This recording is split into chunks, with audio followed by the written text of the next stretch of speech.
আসসালামু আলাইকুম। আজকে আমাদের নিয়মিত ডে না কোলোনোস্কোপি করার, কিন্তু তারপর আমাদের হচ্ছে যে একটু চাপ যেহেতু বেশি, আমাদের আজকে 6টা কোলোনোস্কোপি করতে হয়েছে। এর ভিতরে একটা পেশেন্ট চেন্নাইতে অপারেশন করে আসা, তার এখনও পায়খানা রাস্তায় রক্ত যাচ্ছে এবং তার হার্টে স্ট্যান্ড বসানো।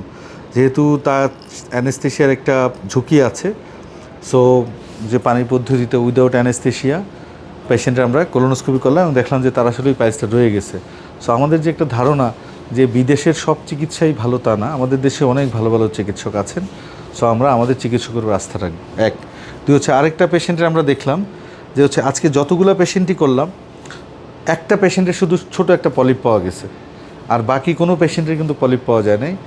এবং হচ্ছে যে একটা পেশেন্ট নর্মাল পেয়েছি আমরা, আরেকটা পেশেন্টের ফিশার, হেমোরয়েড, মানে কোনো ক্যান্সার আমরা পাই না। আমরা চাই কোলোনোস্কোপি করে কোনো ক্যান্সার না পাই, কিন্তু আমাদের এখনকার আমরা কোলোনোস্কোপির অভিজ্ঞতায় দেখা যায় যে খুবই অল্প বয়সেও আমরা ক্যান্সার পাচ্ছি, আবার মাঝ বয়সেও ক্যান্সার পাচ্ছি, আবার অনেক বেশি বয়সেও ক্যান্সার পাচ্ছি।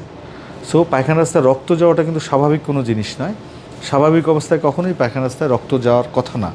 যখনই পায়খানা রাস্তায় রক্ত যায়, আশেপাশের লোকজন বলে আরে মনে হয় পাইলস হয়েছে, আর এই হয়েছে, হোমিওপ্যাথিক ডাক্তারের কাছেও যায়। এর ভিতরে একজন আজকে হোমিওপ্যাথিক ডাক্তারের কাছেও গিয়েছেন, সে অনেকদিন হোমিওপ্যাথিক ওষুধ খেয়েছেন, তারপরে ওটা ভালো হয় না, তারপরে সে আমাদের কাছে এসেছেন। তো আমরা আজকে খুশি, কারণ আজকে আমরা কোনো ক্যান্সারের রোগী, কোনো কোলোনোস্কোপিতে কোনো ক্যান্সার ধরা পড়ে নাই। আমরা চাই সবাই কোলন ক্যান্সার, কারো কোলন ক্যান্সার না হোক।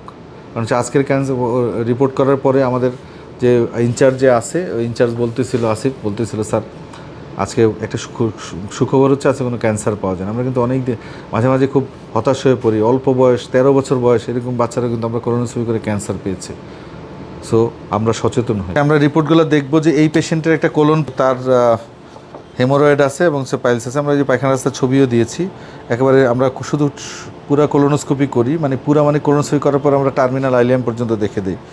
এই পেশেন্টটার হচ্ছে ফিশার পাওয়া গেছে, বয়স হচ্ছে 28, অল্প বয়স। তো পায়খানা রাস্তা ব্যথা হতো, পায়খানা রাস্তা চিকন হয়ে গেছে। তার 1st ডিগ্রি হেমোরয়েড পাওয়া গেছে, পায়খানা রাস্তার রক্ত যেত, তার 1st ডিগ্রি হেমোরয়েড, আদারওয়াইজ কোনো অসুবিধা নাই। তার হচ্ছে যে এইটারও হচ্ছে পাইলস পাওয়া গেছে, হেমোরয়েড পাওয়া গেছে।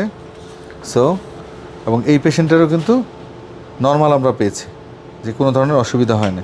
সো যেটা হচ্ছে যে পায়খানা রাস্তায় রক্ত যাচ্ছে, আপনারা, আমরা পাইলস হলে খুশি, পাইলস নিয়ে মানুষ 10 বছর 20 বছরও বাঁচে, কিন্তু পাইলসের আড়ালে যেন ক্যান্সার না থেকে যায়, এটা হচ্ছে আমাদের সচেতন হওয়ার সময় এসেছে।